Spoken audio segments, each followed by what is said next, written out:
Diversification of production activity employment, इसका मतलब क्या है कि अब सिर्फ क्रॉप फार्मिंग के अलावा और भी एक्टिविटीज हैं जिसमें एक फार्मर जो है वो अपने लिए एम्प्लॉयमेंट क्रिएट कर सकता है। कल मैंने आपको इसके एग्जाम्पल बताए थे कि सिर्फ सस्टेनेबल लाइवलीहुड के लिए नहीं, कमर्शियली भी जो है इन एक्टिविटीज को आगे तक कैरी फॉरवर्ड किया जा सकता है। जिनके पास न्यू बुक है प्लीज 205 पेज जो है वो ओपन कर लीजिए, इधर उधर से पूछने की बजाय। तो लाइवलीहुड अर्न कर सकते हैं और सिग्निफिकेंट भी है ये। ओवरबर्डन हो जाता है जब फार्मिंग सेक्टर, तो नॉन फार्मिंग एक्टिविटीज जो हैं वो ज्यादा हेल्पफुल रहती हैं। कौन कौन सी होती हैं एम्प्लॉयमेंट आउटसाइड एग्रीकल्चर में? सबसे पहले इसमें आता है आपका एनिमल हस्बेंड्री, यानी कि पशुपालन जो है, कैटल्स का, पोल्ट्री फार्म्स हो गए, गोट होगी, शिप होगी, अगर ये लाइव स्टॉक कहलाते हैं, इन सबको हम क्या कहते हैं? लाइव स्टॉक कहलाते हैं। तो अगर इन लाइव स्टॉक को भी as a business, as a occupation adopt किया जाता है तो इनकम का भी और एम्प्लॉयमेंट का भी सोर्स है। 3 मंथ की क्रॉपिंग के बाद किसान जो है वो फ्री होता है, तो उसके पास कुछ तो हो अर्निंग करने के लिए, तो अर्निंग का सोर्स यही है कि वो एनिमल हस्बेंड्री जो है उसको एज ए बिजनेस स्टार्ट करे। डेयरी फार्म आपने देखे, दूध लेने जाते हो ना, डेयरी है या नहीं, तो क्या उनकी इनकम नहीं है? जितने एक टीचर धक्के खा के स्कूल में पढ़ाते हैं उससे ज्यादा इनकम अर्न कर लेते हैं डेयरी वाले, दूध की डेयरी वाले। घर का दूध हो गया, घी हो गया, मक्खन हो गया, पनीर हो गया। अर्शिया हंस रही है, तुम्हारा यही काम है क्या? आसपास है किसी का? चलिए, तो एनिमल हस्बेंड्री की हम बात कर रहे हैं। Animal husbandry is an important area of employment in India. Are different from crop farming, it is also called livestock farming। इसको हम क्या कहते हैं? livestock farming कहते हैं। poultry, cattle, goats, ships are important component of livestock in India। poultry accounts for the 42%, cattle 25% and goats and sheep nearly 20% share in total livestock। इतना मतलब कि इनका शेयर होता है लाइव स्टॉक में। In most area livestock farming is combined with the crop farming by rural families with the view to supplementing their income. जो किसान होते हैं वो क्रॉप फार्मिंग के साथ साथ ये साइड में बिजनेस करते हैं ताकि इनकम जो है वो कंटिन्यूसली उनकी जनरेट होती रहे। क्यों? फार्मिंग जो है वो हर किसी की बस की भी नहीं है, और एरिया वाइज जो है, जो एरिड होते हैं, सेमी एरिड एरियाज होते हैं, जहाँ टेम्परेचर बहुत ज्यादा हाई होता है या बहुत ज्यादा लो होता है, जहाँ बारिश सबसे ज्यादा होती है, या कई एरियाज होते हैं जहाँ बारिश बिल्कुल कम होती है। अब चेरापूंजी जो है वो किस लिए फेमस है? क्योंकि वहां पर कंटिन्यूसली क्या होती रहती है? साल के 12 महीने वहां पर क्या होती है? बारिश होती रहती है। सबसे ज्यादा बारिश कहीं पर होती है? चेरापूंजी में होती है। और मद्रास वगैरह जो है, अगर इन एरियाज का अगर आप वो देखते हो कि वहां पर कैसी क्लाइमेट रहती है, तो वहां पर पूरे साल गर्मी रहती है, ठंड का नाम ही नहीं होता। और उत्तराखंड जैसी जगह है जो है, गंगोत्री वगैरह जो है, वहाँ पूरे साल के 12 महीने ठंडी रहती है, गर्मी होती नहीं है, बर्फ गिरती रहती है। लोगों को चाहे हमारे यहाँ पर जून जुलाई में कितना बुरा हाल होता है गर्मी में, लेकिन वहां जाके देखो तो लोगों ने स्वेटर पहन के ठंड में ठिठुर रहे होते हैं वहां पर। तो एरिया वाइज क्लाइमेट जब अलग अलग है तो क्रॉपिंग का पैटर्न भी क्या हो जाएगा? अलग हो जाएगा। तो पूरे साल सभी फार्मर्स पूरे इंडिया में तो सभी नहीं कर सकते ना इस चीज को, तो इसलिए साइड बिजनेस जो है वो क्या है आपका? Animal husbandry, live stock farming जिसको हम कहते हैं। Live stock farming in India is an important source of employment specially for the women. ये काम तो वुमेन्स भी कर सकती हैं, क्योंकि ये काम ऐसा नहीं है जिसके लिए आपको प्रॉपर ट्रेनिंग की जरूरत है या पढ़े लिखे होने एजुकेशन की जरूरत होती है। इसमें आपको बी कीपिंग, मधुमक्खी के जो पालते हैं जिससे शहद मिलती है, आपको हनी मिलता है ना, तो वो क्या है? कैसा बिजनेस है? इसमें ज्यादा इन्वेस्टमेंट वाला काम भी नहीं होता। आप ये सोचो ना कि इन्वेस्टमेंट बहुत ज्यादा की जरूरत है। हाँ, आप जैसे काओ या बफेलो वगैरह, गाय भैंस वगैरह खरीदते हो, वो तो महंगी आती हैं। ये तो नहीं है कि वो 4,000 या 2,000 की होती हैं, 60-70 हजार की तो एक मिलती है गाय या भैंस। और अच्छी नस्ल की होती है, देसी गाय होती है, तो वो और भी ज्यादा महंगी आती है, 90,000, 1 लाख, 1.5 लाख तक की भी मिलती है। इसको ऐसा ऐसा बिजनेस नहीं है जो आप सोचो कि जो डेयरी फार्म वाले हैं उनकी मौजे है, उनके बड़ा पैसा होता है। पैसा तो होता है लेकिन इन्वेस्टमेंट भी होता है। लेकिन अगर वो एक भी खरीद लेते हैं ना, उनसे बाकी सारा उसका क्या हो जाता है? कंपनसेट होता है। फिर 1 से 2, 2 से 3, फिर वो धीरे धीरे एक्सपेंशन होता रहता है। तो क्या कह रहा है? वुमेन्स के लिए सबसे अच्छा सोर्स है। Animal husbandry is a source of alternative employment to nearly 7 lakh small and marginal farmers in the countryside. अच्छा, आप बिजनेस स्टडी पढ़ते हो? बिजनेस स्टडी में एक कंपनी खोलने के लिए कितनी लिमिट होती है, मिनिमम कितनी रिक्वायरमेंट है कैपिटल की, बोलो। बिजनेस स्टडी पढ़ रही होगी, पब्लिक कंपनी प्राइवेट कंपनी के लिए लिमिट दी हुई है 5 लाख, और अगर दूसरी है तो, और मेंबर्स भी होते हैं, मेंबर ज्यादा होते हैं तो लिमिट भी क्या होती है। तो बिजनेस स्टडी भी ऐसे ही पढ़ते हो क्या? मैंने आज तक कभी बिजनेस स्टडी नहीं पढ़ी है, लेकिन मैंने पढ़ाई है तो मेरे को अभी तक याद है कि मैंने क्या क्या पढ़ाया हुआ है। और तुम तो पढ़ रहे हो रेगुलर, फिर भी तुम्हें याद नहीं है, क्या सब्जेक्ट पढ़ती हो तुम। चलिए, तो 7 लाख स्मॉल और मार्जिनल, मेरे कहने का मतलब ये था एक कंपनी को स्टार्ट करने के लिए ह्यूज इन्वेस्टमेंट की जरूरत होती है, लेकिन जब इस तरह के लाइव स्टॉक वाला काम होता है तो इसमें ज्यादा इन्वेस्टमेंट की, कोई कैपिटल की लिमिट नहीं होती है। स्मॉल सेविंग से भी जो है ये बिजनेस स्टार्ट किया जा सकता है, ठीक है। However, livestock sector is not free from problems. In terms of its size, our livestock population is perhaps, वो नहीं आई जिया,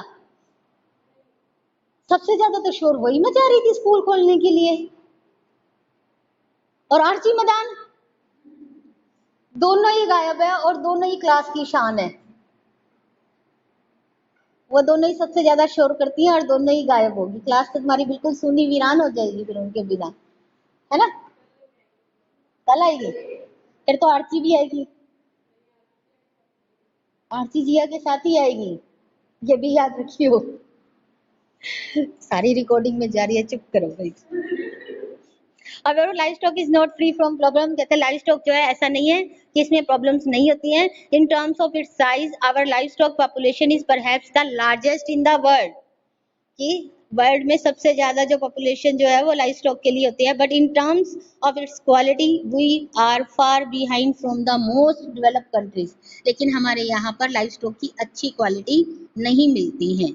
तो 2 प्रिंसिपल प्रॉब्लम्स कौन कौन सी है इसमें, एक low productivity owning to backward know how, कि टेक्निक का नहीं पता कि किस तरह से लाइव स्टॉक जो है उसको ऐसे बिजनेस जो है और ज्यादा एक्सपेंड किया जा सकता है, तो उस टेक्नोलॉजी का नहीं पता।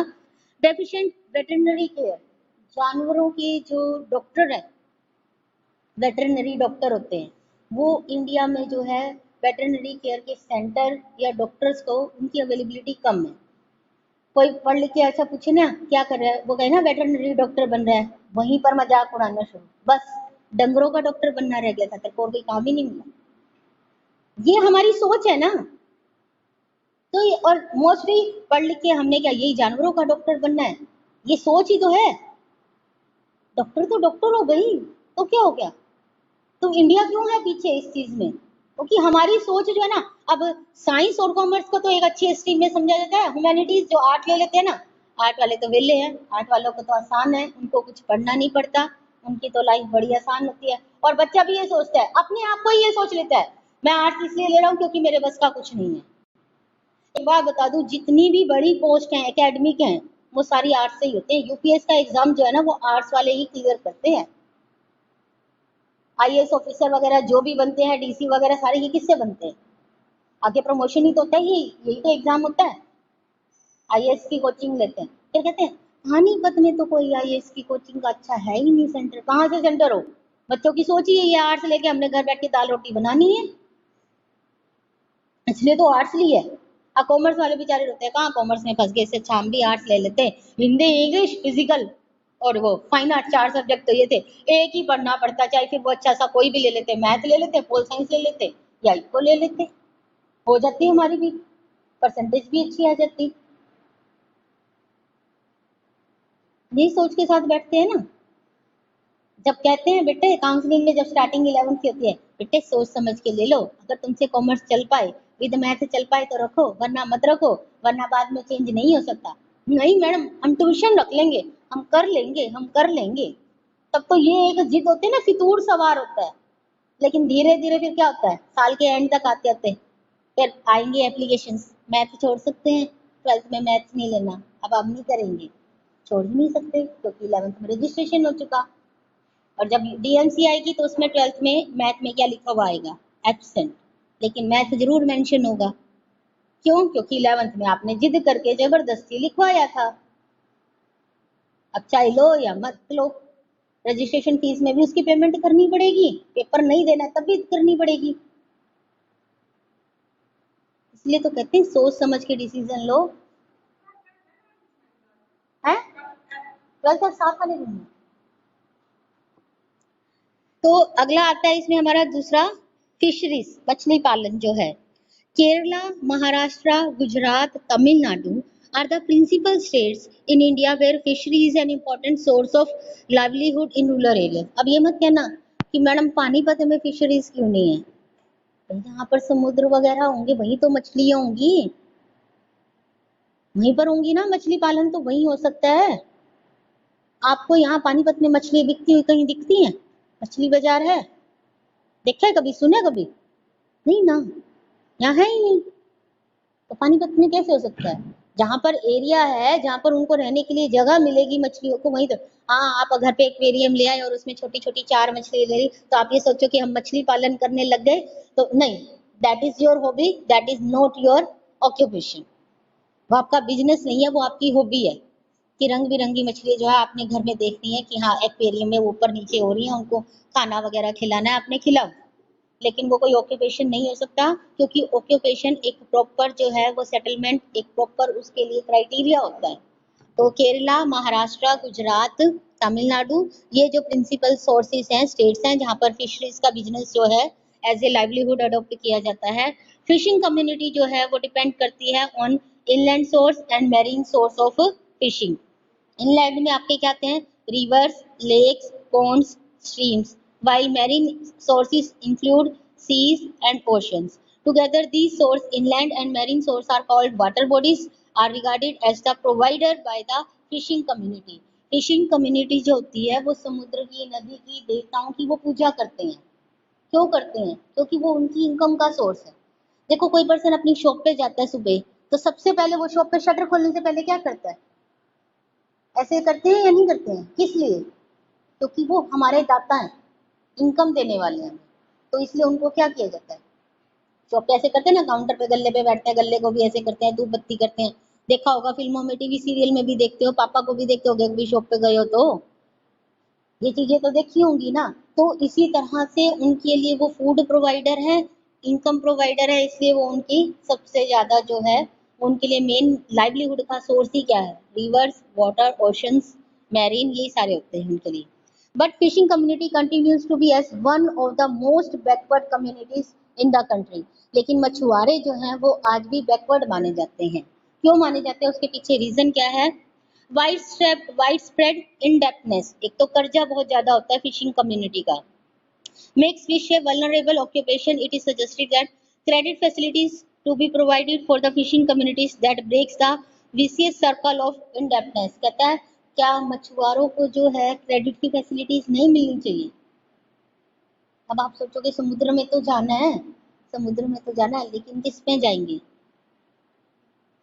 जाल चाहिए और बोट चाहिए, ये चीजें चाहिए या नहीं चाहिए? उसके बिना क्या कर सकते हैं? हाथ में थोड़ी मछली पकड़ के ले आएंगे, हाथ में गई तो वो क्या होगी? फिसल के गिर जाएगी, गिरेगी या नहीं गिरेगी? तो उनको क्या चाहिए? क्रेडिट की फैसिलिटीज उनको भी मिलनी चाहिए। Micro financing like self help group जो हैं may go a long way in redressing the credit needs of the marginal fishing families in rural areas. Fishery technology be upgraded and made available to the fishing community. तो fishing की जो technology है वो भी upgrade करनी चाहिए और fishing communities को वो टेक्नोलॉजी सिखानी चाहिए।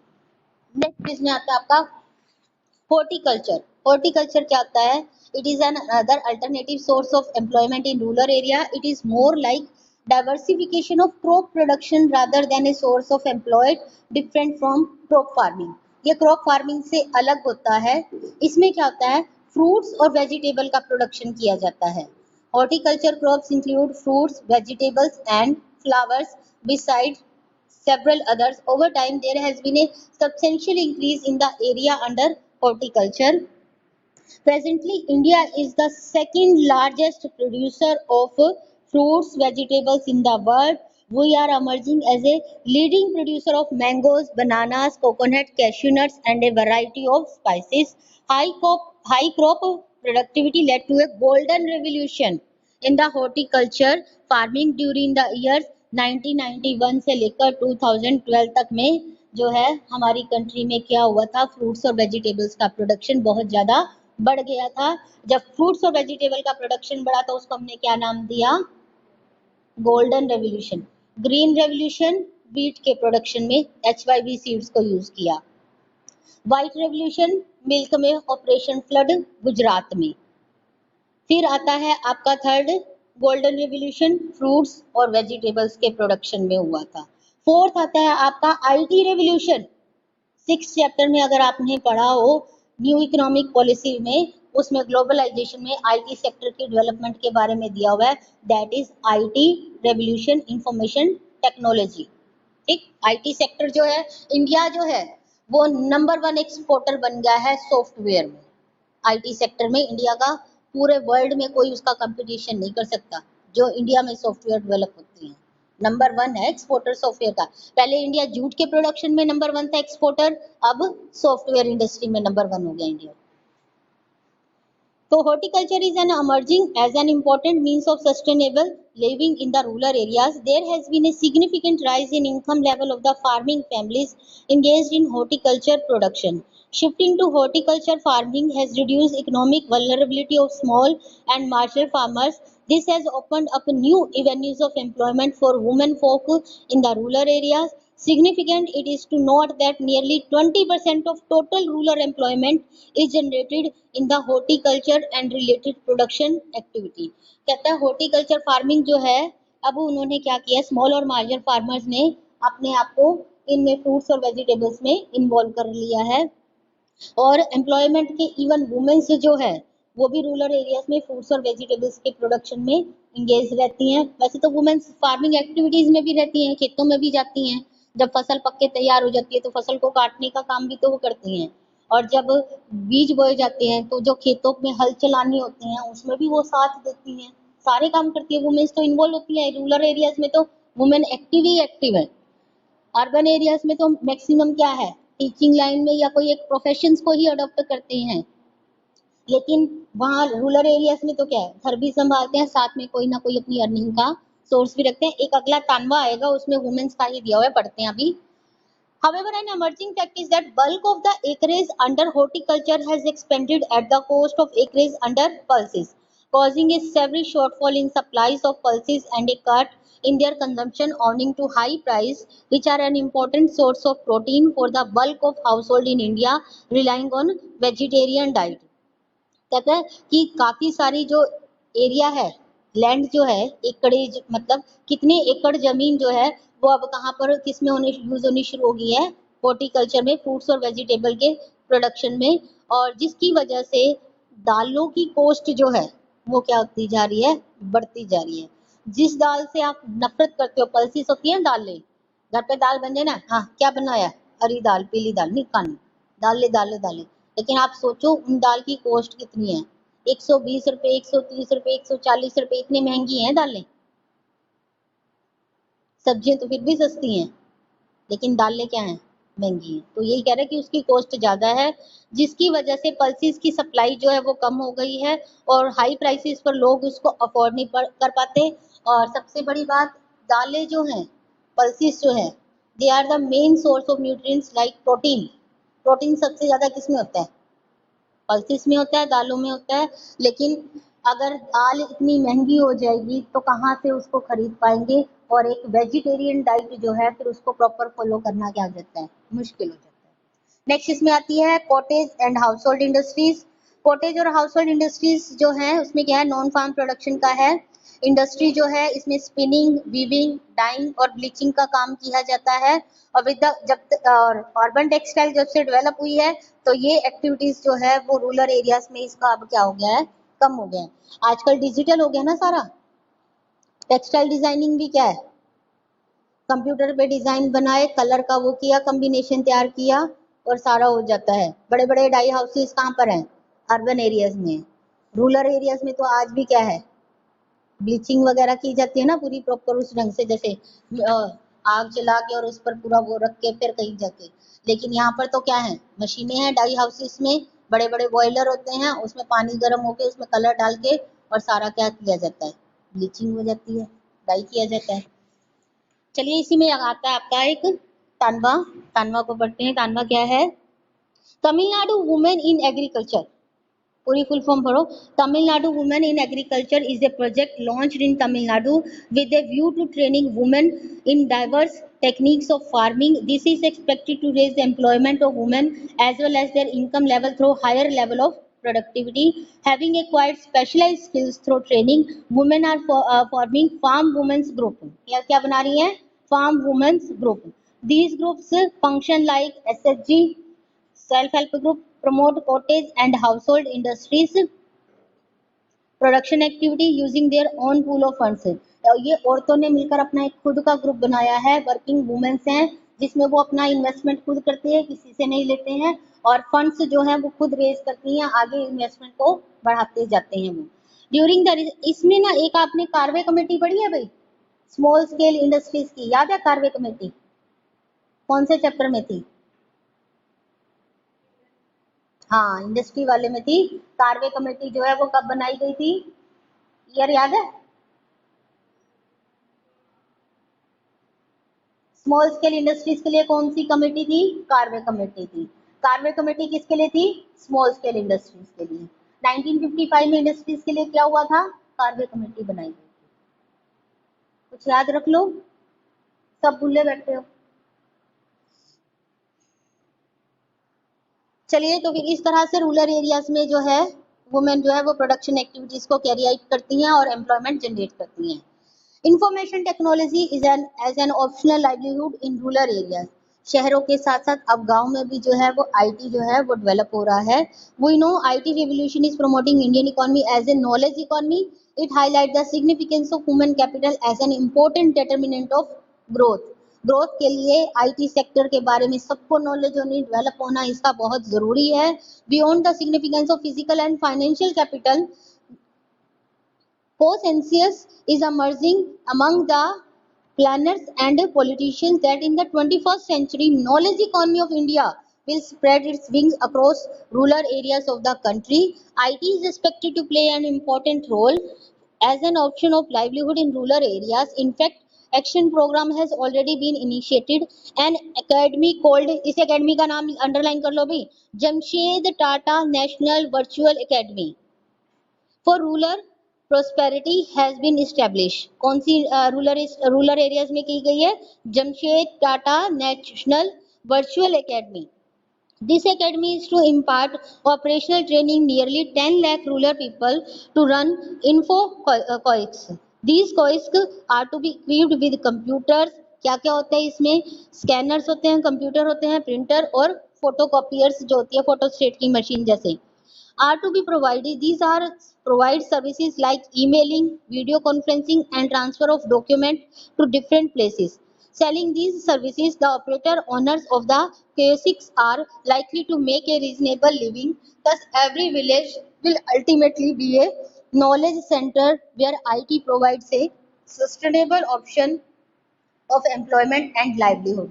गांव में जो है वो जमशेद टाटा वर्चुअल एकेडमी है, जो कि computer, printer, photostat machine, scanner वगैरह जो है ये सारे इक्विपमेंट वहाँ पे प्रोवाइड करवाए जाते हैं। और जो वहाँ पर काम करते हैं उन लोगों की अर्निंग कैसे होती है? फोटोस्टेट करके, डॉक्यूमेंट को स्कैन करके, ईमेल वगैरह भेज के। तो इस तरह से ये क्या है, अब अर्निंग का सोर्स हो गया है। नॉन फार्मिंग एक्टिविटीज जो हम बात कर रहे हैं तो आईटी उसमें भी इन्वॉल्व है और गांव में भी आईटी सेक्टर को अब डेवलप किया जा रहा है। ठीक है बेटा, ऑर्गेनिक फार्मिंग जो है वो सिलेबस में से तो ओमिट है, लेकिन फिर भी आगे फर्दर नॉलेज के लिए बता देती हूँ। और ऑर्गेनिक फार्मिंग का मीनिंग क्या होता है कि जब हम नॉन जो हमारे ये केमिकल फर्टिलाइजर्स जो हैं उसको यूज नहीं करते हैं, discard the use of chemical fertilisers is known as organic farming. मतलब जो हमारे पास नेचुरल, जैसे काउ डंग हो गया, गाय के गोबर से जो है वो फर्टिलाइजर्स बनाना, इस तरह की जो है मैन्योर खाद तैयार करना, तो इन चीजों को यूज करना। इंसेक्टिसाइड और पेस्टिसाइड को यूज मत करना क्योंकि उसमें केमिकल्स ज्यादा होते हैं। उसको हम क्या कहते हैं? Organic farming. ऑर्गेनिक फार्मिंग की अगर हम पॉजिटिव इम्पैक्ट की बात करें तो एक तो सबसे बड़ी बात है, हमें इससे हेल्दी और टेस्टी फूड मिलता है। सारे जाते हैं ना आजकल, जब जैसे बिग बाजार जाते हैं या शॉप से जाते हैं ना ग्रोसरी वाली पे, तो कहते हैं ऑर्गेनिक ट्री दे दो भाई, कहते हैं या नहीं कहते, ऑर्गेनिक चीजें चाहिए हमें, तो जो स्पाइसेस हो वो भी क्या हो, ऑर्गेनिक हो, जिसमें केमिकल्स का यूज ना किया गया हो। तो ऑर्गेनिक जो है वो हेल्थ के लिए अच्छा है, सॉइल की फर्टिलिटी को भी मेंटेन करता है, इसके पॉजिटिव इम्पैक्ट है नो डाउट, बहुत अच्छे हैं, हेल्थी होता है, लेकिन थोड़ा सा एक चीज है, कॉस्टली बढ़ जाती है, ये इसके नेगेटिव में जाता है। और दूसरा, ऑर्गेनिक फार्मिंग करने के लिए जो मतलब लैंड की रिक्वायरमेंट है वो कम है, लोग ऑर्गेनिक फार्मिंग के लिए इतने ज्यादा, कस्टमर तो खरीदने के लिए तैयार हैं ऑर्गेनिक चीजें, लेकिन ऑर्गेनिक कितने परचेज कर पाएंगे, हेल्थ कॉन्शियस कितने लोग होते हैं। चलिए अब वीडियो बंद करती हूँ और